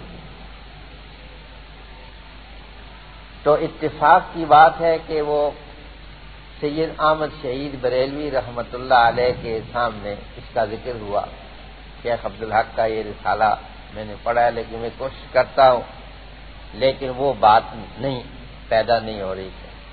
سید صاحب نے فرمایا رحمۃ اللہ علیہ نے کہ یہ بات اس طرح نہیں حاصل ہوگی جس طرح تم کتاب پڑھ کر حاصل کر رہے ہو۔ کہا کہ یہ کس طرح حاصل ہو سکتی ہے؟ فرمایا کہ آؤ میرے پیچھے پڑھو 2 رکعت۔ یہ سید صاحب رحمۃ اللہ علیہ کے پیچھے 2 رکعت نماز پڑھی تو اللہ تعالیٰ نے حضور قلب عطا فرما دی، وہ کیفیت راسخ ہو گئی دل کے اندر ہر وقت۔ انہوں نے اپنے ساتھی کے سامنے ذکر کیا، مولانا عبدالحی کے سامنے، کہ میں اتنی کوشش کرتا رہا لیکن سید صاحب کے پیچھے 2 رکعت پڑھنے سے اللہ نے یہ کیفیت مجھے عطا فرمائی، یہ حضور قلب نصیب ہو گیا ہے۔ تو کہنے لگے کہ مجھے بھی ان کے پاس لے جاؤ۔ وہ بھی گئے، انہوں نے بھی عرض کیا کہ مجھے بھی، تو فرمایا تم بھی پڑھ لو میرے پیچھے 2 رکعت۔ ان کو بھی خدا نے یہ کہا۔ تو یہ دونوں حضرت اس واسطے سید صاحب کے ساتھ ساری عمر رہے، جہاد میں اکٹھے رہے۔ اسماعیل شہید رحمۃ اللہ علیہ تو بالاکوٹ میں شہید ہوئے اپنے تیر کے ساتھ، لیکن مولانا عبدالحی صاحب رحمۃ اللہ علیہ شہید نہیں ہوئے، لیکن پنجتار میں بیمار ہو کر سفر کے اندر علاقہ پنجتار میں سرحد کے اندر بیمار ہو گئے اور وہاں پر فوت ہو گئی۔ یہ قاضی مولانا اسماعیل شہید سپاہ سالار فوج اور مولانا عبدالحی قاضی۔ سید صاحب امیر تھے، جو حکومت انہوں نے بنائی تھی سرحد کے اندر 3 سال تک چلتی رہی، وہ مثالی حکومت تھی، مگر مسلمان بہت نالائق تھے، ان کی نالائقی کی وجہ سے آگے معاملہ نہیں چل سکا۔ تو جس وقت وہ بیمار ہو گئے، فوت ہو رہے تھے، تو سید صاحب نے کہا تمہاری کوئی خواہش ہو؟ کہنے لگے حضرت خواہش تو تھی جہاد میں شہادت کی موت ملتی، وہ تو مل نہ سکی، اب میں مر رہا ہوں بیماری کی وجہ سے، البتہ میری ایک خواہش ہے وہ پوری کر دیں۔ میری خواہش یہ ہے کہ آپ اپنا قدم میرے سینے پر رکھ دیں۔ سید صاحب نے ایسا ہی کیا، قدم ان کے سینے پر رکھ دیا اپنا۔ اس کے بعد انہوں نے جان دے دی اللہ کا نام لے کر۔ تو ان کے ساتھ جو عقیدت تھی اور ان کے ماتحت جہاد کرتے رہے، اسلامی نظام قائم کرنے کے لیے بے حد قربانیاں دی، لیکن خدا کو منظور نہیں تھا اللہ کی قدرت میں، کیونکہ اسباب اس قسم کے نہیں تھے، اور مسلمانوں کی غداری ایسی تھی کہ ہر وقت یہ آڑے آتی رہی۔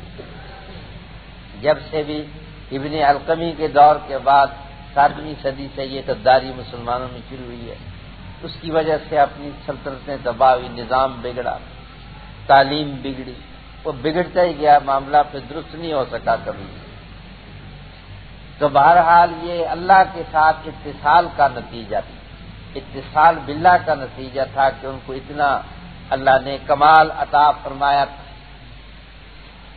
تو بہرحال انسان اگر یہ تینوں چیزیں نہیں ہیں، انسان فائدہ عامہ بھی نہیں ہے، محدود پیمانے پر فائدہ بھی نہیں ہے، اتصال باللہ بھی نہیں ہے، ویسے انسان بدبخت ہے، شقی ہیں۔ بنی اسرائیل میں ان میں سے کوئی بات نہیں رہی، اس لیے اعراض کرتے ہیں، سنگ دلی پیدا ہو گئی، پتھروں سے بھی زیادہ سخت ہو گئے ان کے دل۔ پتھر تو مفید ہو سکتے ہیں، بنی اسرائیل کا وجود، یہودیوں کا وجود ان سے بھی زیادہ گیا گزرا ہے، غیر مفید ہے، مضر ہے انسانیت کے لیے۔ یہ اللہ تعالیٰ نے ان کی خرابیوں کا نتیجہ ذکر فرمایا۔ وَمَا اللَّهُ بِغَافِلٍ عَمَّا تَعْمَلُونَ، یاد رکھو اللہ تعالیٰ غافل نہیں ہے، بے خبر نہیں ہے، جو کچھ تم کام کرتے ہو سب اللہ تعالیٰ کی نگاہ میں تمہارے اعمال، اللہ تعالیٰ تم نتیجہ تمہارے سامنے رکھ دے گا، تمہارے اعمال کا انجام۔ بسم اللہ الرحمن الرحیم۔ افتطمعون ان يؤمنوا لكم وقد كان فريق منهم يسمعون كلام الله ثم يحرفونه من بعد ما عقلوه وهم يعلمون وإذا لقوا الذين آمنوا قالوا آمنا وإذا خلا بعضهم إلى بعض قالوا وتحدثونهم بما فتح الله عليكم ليحاجوكم به عند ربكم أفلا تعقلون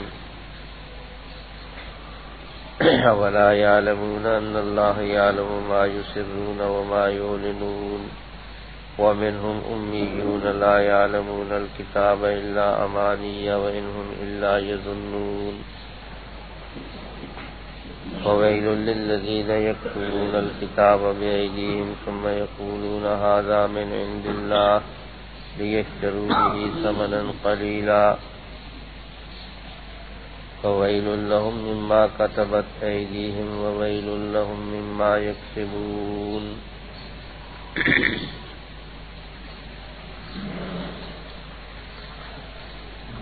افتطمعون ان يؤمنوا لكم، اے اہل ایمان کیا تم توقع رکھتے ہو کہ یہ یہودی یا اہل کتاب ایمان لائیں گے تمہاری بات پر؟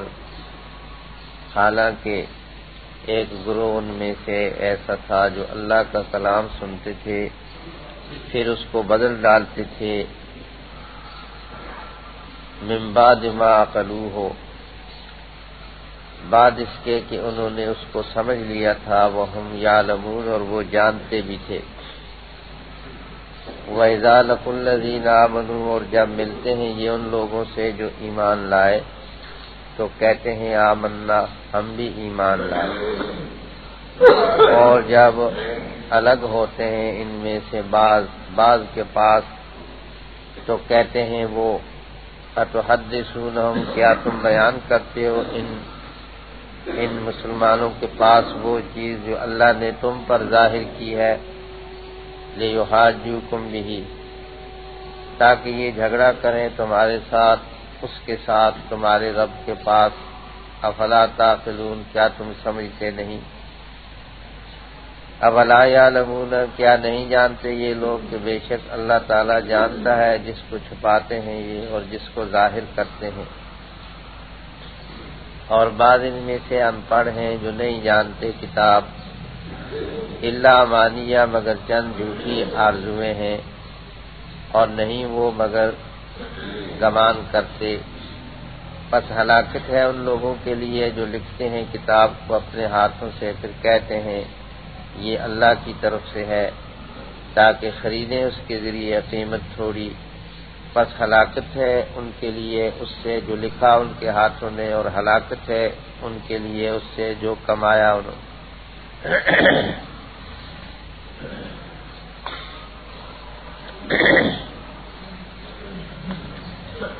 اہل کتاب کی خرابییں ذکر ہو رہی ہے۔ پہلی آیت میں اللہ تعالیٰ نے ارشاد فرمایا کہ بہت سی نشانیوں کو دیکھنے کے بعد بھی بنی اسرائیل کے دل سخت ہو گئے، حتیٰ کہ پتھروں سے بھی وہ زیادہ سخت ہیں۔ پتھر تو مفید ہو سکتے ہیں مگر ان کے دل اس سے بھی زیادہ سخت ہیں۔ اور تنبیہ بھی کی گئی کہ اللہ تعالیٰ تمہارے کاموں سے غافل نہیں ہے، اس کے علم میں سب، تمہارے کام، تمہاری کارگزاری سب۔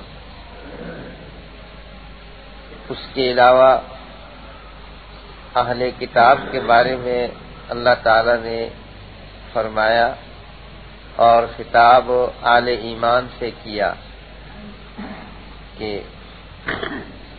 تمہیں توقع نہیں رکھنی چاہیے کہ یہ لوگ تمہاری بات پر یقین رکھیں گے اور تمہارے کہنے پر ایمان لائیں گے۔ اللہ تعالیٰ نے سمجھا دیا ہے، تم اپنی امید قطع کر لو ان لوگوں سے۔ افتطمعون، اے اہل ایمان، کیا تم توقع رکھتے ہو کہ ان یؤمنوا لکم، کہ یہ تصدیق کریں گے اور ایمان لائیں گے تمہاری بات پر؟ ہرگز ایسا نہیں ہوگا، یہ نہیں کریں گے۔ یہ لوگ تمہارے کہنے پر ایمان نہیں لائیں گے اور ان سے توقع نہ رکھیں۔ پھر ان کی ہر درمی والی باتوں کا ذکر فرمایا اللہ تعالیٰ نے۔ ایسے ہر درم اور ضدی لوگوں سے توقع رکھنی یہ درست نہیں ہے۔ توقع نہ رکھو ان سے کہ یہ ایمان لائیں گے یا تصدیق کریں گے۔ اہل ایمان کو یہ توقع ہوتی ہے، وہ توقع رکھتے ہیں کہ سچے دین کو شاید یہ لوگ اختیار کر لیں، لیکن اللہ تعالیٰ نے ان اہل کتاب کی طرف سے قطع طمع کی بات بتلائی ہے کہ تم اپنی طمع قطع کر لو۔ یہ لوگ ایمان لانے والے نہیں ہیں۔ تم یہ خیال کرو کہ ہم ان کے ساتھ مل کر اکٹھا کام کر لیں گے، یہ بھی ہمارے ساتھ شریک ہو جائیں گے، تو یہ بات ممکن نہیں ہے۔ ساتھ ملنا دو وجہ سے ہوتا ہے کہ انسان مقتدا بن سکے، ان میں مقتدا بننے کی صلاحیت بھی نہیں ہے، اس واسطے کہ ان کی فکر خراب ہو چکی ہے۔ ذہنیتیں بگڑ چکی ہیں، دین بگڑ چکا ہے، تو ان میں مقتدا بننے کی صلاحیت بھی نہیں ہے، اور یہ تابع بننے کی صلاحیت بھی نہیں رکھتے۔ تابع وہ آدمی بن سکتا ہے کہ جس کے اندر انصاف ہو اور خود غرضی نہ ہو۔ جو آدمی خود غرض نہ ہو، منصف مزاج ہو، وہ دوسرے کے تابع ہو کر بھی چل سکتا ہے۔ ان میں دونوں باتوں میں سے کوئی بات بھی نہیں ہے، نہ یہ تابع ہونے کی صلاحیت رکھتے ہیں، نہ یہ مقتدا اور متبوع ہونے کی صلاحیت رکھتے ہیں۔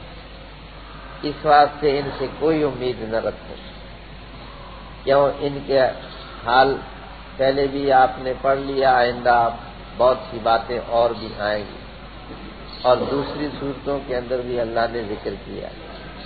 یہ لوگ انتہائی درجے کے متعصب، ضدی، عناد رکھنے والے لوگ، حاسد لوگ، اور یہ ہیلہ باز اور فریب کرنے والے لوگ اور مفاد پرست لوگ، دنیا کے مفاد کی خاطر یہ دین کو بگاڑتے ہیں، خراب کرتے ہیں اور ظالم ہیں حد درجے کے۔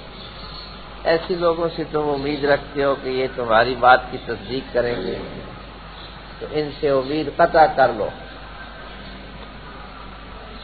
افتطمعون اے اہل ایمان، کیا تم توقع رکھتے ہو اور امید رکھتے ہو کہ یہ لوگ مان لیں گے تمہاری بات کو اور تصدیق کر لیں گے؟ ایسی توقع نہ رکھو۔ ان کا حال تو یہ ہے کہ ایک جماعت ان میں سے، ایک فرقہ ان میں سے اللہ کا کلام سنتے تھے اور پھر اس کو بدل ڈالتے تھے سمجھنے کے بعد، اور وہ جانتے تھے، دیدہ اور دانستہ یہ کام کرتے تھے۔ بعض مفسرین کرام فرماتے ہیں کہ اس سے اس فرقے کی طرف اشارہ ہے کہ جو موسیٰ علیہ السلام جن کو لے کر گئے تھے طور پر تصدیق کرنے کے لیے کہ یہ تورات خدا تعالیٰ نے دی ہے، وہ کلام سنا، انکار کیا، پھر ان پر گرفت بھی آئی، پھر موسیٰ علیہ السلام کی دعا کی برکت سے پھر اللہ نے زندگی بخشی، پھر آ کر اپنی قوم کے سامنے کہنے لگے کہ ہاں واقعی یہ اللہ کا کلام ہے جو موسیٰ علیہ السلام کو اللہ نے دیا ہے، ہم نے یہ بات اپنے کانوں سے سنی ہے۔ لیکن ساتھ ساتھ ایک اور چیز بھی ملا دی اور کہنے لگے کہ ہاں اللہ نے آخر میں یہ بھی فرمایا تھا کہ بھئی جو عمل کر سکتا ہے کرے، جو نہیں کر سکتا اس پر کوئی بات نہیں۔ یہ بات اپنی طرف سے گھڑ کر لوگوں کے سامنے آ کر گئی، حالانکہ سن کر آئے تھے کہ یہ اللہ کا کلام ہے، اس پر عمل کرو، لیکن ساتھ یہ بھی ساتھ ملا دیا کہ آخر میں اللہ نے یہ بھی فرمایا۔ دیدہ اور دانستہ جان بوجھ کر، یہ تو ایسے لوگ ہیں، اور یہی حال تھا حضور علیہ السلام کے زمانے کے اہل کتاب، خصوصاً یہود، جیسا کہ آگے اگلی آیتوں میں آئے گا۔ جانتے ہوئے یعلمون انہ الحق، جانتے ہوئے کہ یہ ٹھیک بات ہے، اور تمام وہ پیشن گوئیاں جو اللہ تعالیٰ نے تورات میں حضور خاتم النبیین صلی اللہ علیہ وسلم کے بارے میں فرمائی تھی، وہ بالکل ان پر چسپاں ہیں، لیکن لوگوں کو وہ غلط طریقے پر بتلاتی اور چھپاتے تھے اس کو اور الٹا سیدھا کر دیتے، اور علاوہ اس کے احکام کو بھی، جیسا کہ مشہور ہے سورہ مائدہ میں بھی ذکر ہے کہ رجم کے حکم کو انہوں نے تبدیل کیا، حالانکہ تورات میں رجم کا حکم ہے، محسن اور شادی شدہ زانی کو سزائے موت دو، سنسار کرو، یہ حکم یہودیوں نے چھپایا تھا۔ اور حضور کے بارے میں جتنی پیشن گوئیاں تھیں ان کو بھی اسی طریقے سے چھپاتے تھے، دیدہ اور دانستہ تبدیل کرتے تھے۔ مثلا کہ تورات میں مفسرین کرام فرماتے ہیں کہ پیغمبر آخر زمان علیہ الصلوۃ والسلام کا حلیہ مبارکہ جو بیان کیا تھا کہ وہ خوبصورت شکل والے ہوں گے اور ان کے بال کسی قدر مڑے ہوئے ہوں گے اور آنکھیں سیاہ ہوں گی، قد درمیانہ ہوگا، رنگ ہلکا گندم گون ہوگا. تو یہ باتیں تورات میں لکھی ہوئی تھی حضور علیہ الصلوۃ والسلام کی حلیہ اور شکل و شباب مبارک کے بارے میں. لیکن یہ لوگ جب لوگوں کے سامنے بیان کرتے تھے یہودی تو کہتے تھے کہ اس کے بارے میں تو لکھا ہوا ہے وہ لمبے قد والا ہوگا. اب پہلا جھوٹ یہاں ہی موت، حالانکہ وہاں درمیانے قد والا لکھا ہوا ہے، لمبے قد والا، اور اس کی آنکھیں نیلی ہوں گی، بال سیدھے ہوں گے. حالانکہ وہاں تھا کہ کسی قدر بال گھنگریالے ہوں گے، آنکھیں سیاہ ہوں گی، اور یہ الٹا کر کے بیان کرتے تھے تاکہ حضور کو دیکھ کر عام لوگ جو ہیں وہ یقین نہ کر سکیں. یہ تو ایسے یعنی بے ایمانی کرنے والے لوگ ہیں، ان سے تم توقع رکھتے ہو کہ یہ تمہاری تبلیغ پر مسلمان ہوں گے یا ایمان قبول کریں گے؟ یہ تو اللہ کی بات کو تبدیل کرنے والے ہیں، سمجھنے کے بعد جان بوجھ کر دیدہ و دانستہ جان رہے ہیں کہ یہ ہم الٹی بات کر رہے ہیں، جان سے بھی نہیں ہے، جانتے ہوئے دیدہ و دانستہ. تو فرمایا ایسے لوگوں سے آپ بالکل توقع نہ رکھیں کہ یہ ایمان نہ آئے. حضور نبی کریم صلی اللہ علیہ وسلم نے فرمایا کہ اس وقت یہودیوں کے 10 بڑے بڑے عالم، یہ اگر 10 کے 10 ایمان قبول کریں، آئندہ کے لیے کوئی شخص بھی یہودی نہیں رہے گا، بعد میں آنے والے سب ان کے پیچھے چلیں گے. ان 10 میں سے صرف ایک آدمی نے ایمان قبول کیا، باقی اسی طریقے سے ضد اور ہر درمی پر کھڑے. اور اس وقت سے لے کر آج تک یہ لوگ نصارہ بھی اسی طرح ہیں اور فساد کی جڑ یہود ہے، اسی طرح ضد پر آج تک کھڑے ہیں. 1400 سال گزر چکے ہیں قرآن کریم کو مطلب ہے نازل ہوئے، یہ اسی طریقے سے بے ایمانی پر کھڑے ہیں اور یہ رہیں گے. حضور کا فرمان ہے حتیٰ کہ مسیح علیہ السلام جب نازل ہوں گے اس وقت ان کی سرکوبی ہوگی اور یہ دنیا سے ختم ہوگی. تو ان لوگوں کی حدیث میں آتا ہے کہ آگے بھی قرآن میں آئے گا دوسرے پارے میں، ان کو ترغیب دینے کے لیے بیت المقدس کی طرف نماز پڑھنے کا بھی حکم اسی وجہ سے ہوا تھا، ان کو ترغیب ہو. حضور نبی کریم صلی اللہ علیہ وسلم سر مبارک کے جو بال رکھے ہوئے تھے تو ان کو ویسے ہی پیچھے ڈال دیتے تھے، مانگ نہیں نکالتے تھے. مشرک لوگ مانگ نکالا کرتے تھے اور اہل کتاب ویسے ہی پیچھے ڈال دیتے تھے بالوں. تو حضور اہل کتاب کی موافقت کرتے تھے، کم سے کم یہ آسمانی شرائع کی طرف اپنی نسبت تو کرتے ہیں. لیکن حدیث میں آتا ہے بعد میں تجربے نے بتلا دیا کہ یہ لوگ بہت ہی متعصب ہیں اور بڑے ضد والے ہیں. تو پھر آپ نے مانگ نکالنی شروع کر دی، ان کی موافقت ترک کر دی. بلکہ بعد میں یہ حکم آیا کہ اہل کتاب کی مخالفت کرنی یہ ان کے ان دینی امور میں ہمارے دین کا جز ہے، مخالفت کرو، مخالفت. چنانچہ کئی مسائل ایسے ہیں کہ بعض اہل کتاب کی مخالفت کی وجہ سے اسلام کے اندر ان کا عمل کرنا ضروری ہے.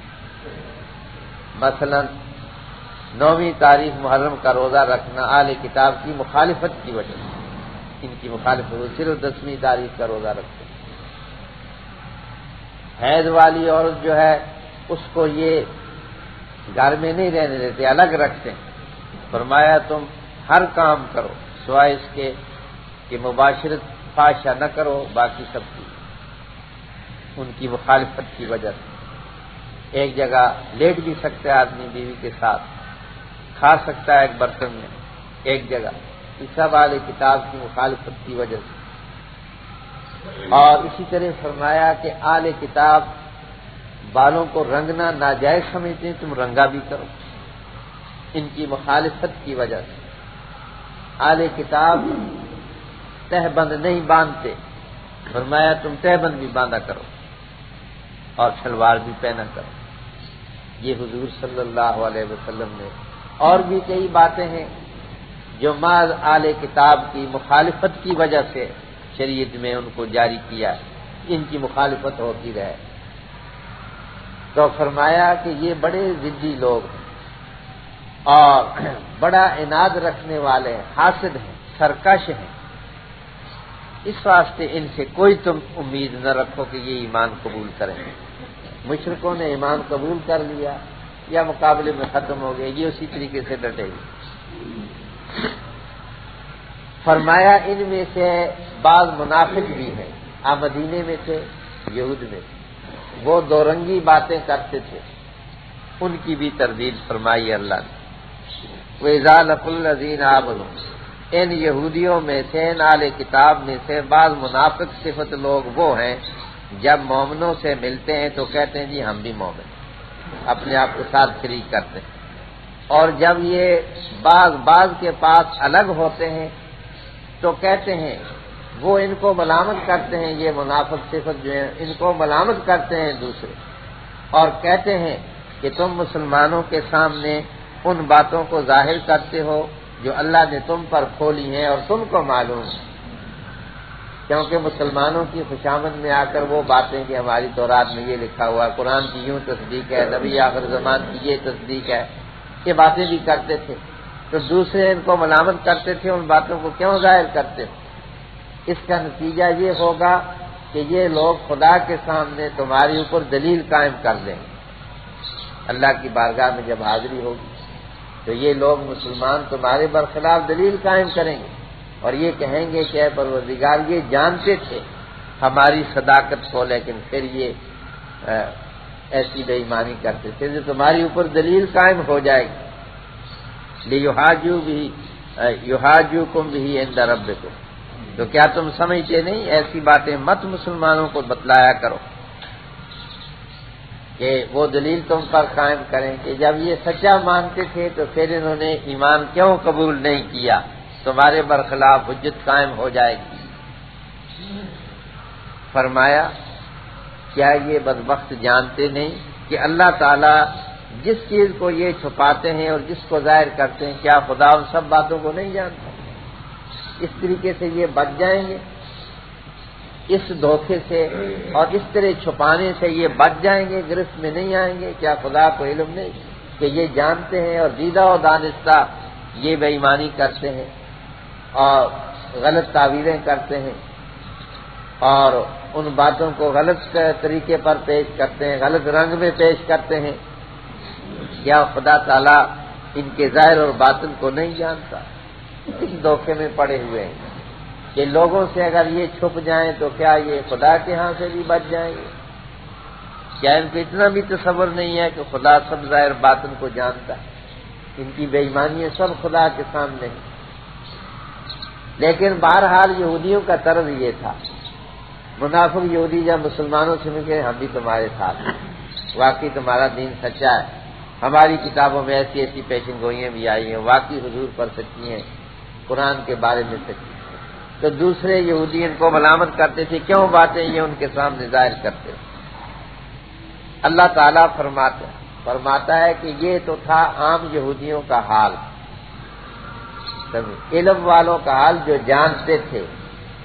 ارشاد ہوتا ہے وَمِنْهُمْ أُمِّيُّونَ، ان میں سے بعض ان پڑھ بھی ہیں، یہ تو پڑھے ہوئے کا حال، جانتے ہوئے ان پیشن گوئیوں کو، ان باتوں کو جانتے ہوئے چھپاتے ہیں، اور بعض ان میں سے ان پڑھ ہیں، لا یعلمون الکتابہ، کتاب کا علم نہیں رکھتے، نہ تورات انہوں نے پڑھی ہے نہ وہ جانتے ہیں۔ ان کے پاس کیا ہے؟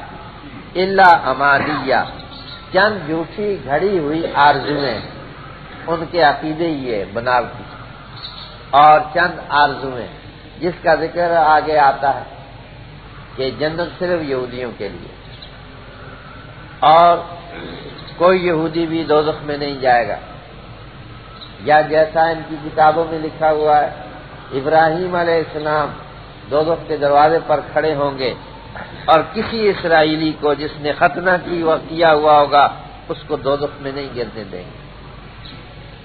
دوزخ میں اگر جائیں گے بھی تو صرف چند دن تک، جتنے دن تک ہمارے ان بڑوں نے بچڑے کی پوجا کی تھی، بس اس کے آگے پیچھے نہیں، ایسے ایسے۔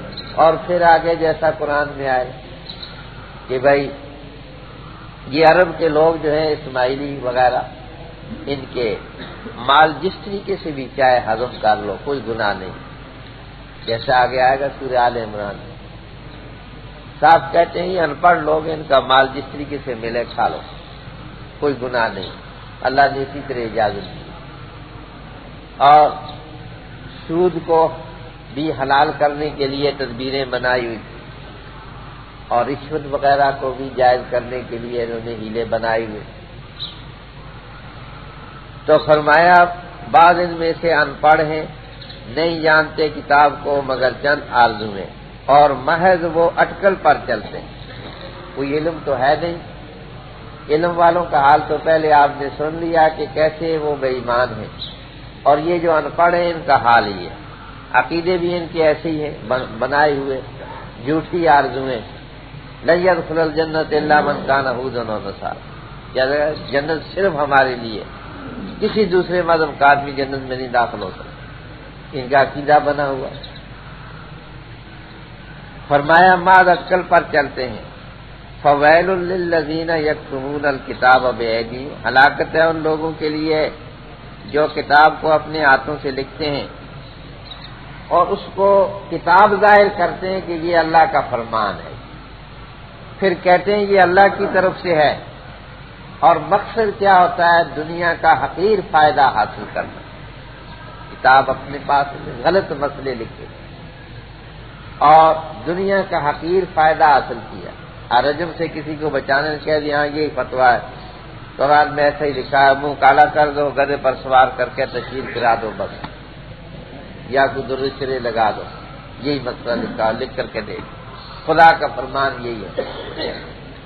اور اس طریقے کی بے شمار باتیں جو انہوں نے محض بنائی ہوئی تھی اور اس کو اللہ کی کتاب سمجھتے تھے کہ خدا کا فرمان یہی ہے، دیدہ و دانستہ ان غلط باتوں کو کتاب کی طرف منسوب کرتے تھے، تفسیر غلط، مسائل غلط، اعتقادات غلط۔ اللہ نے ان کی یہ قباحت اور برائی بیان کی، اور یہ قباحت اور برائی مسلمانوں میں بھی آئی، یاد رکھیں۔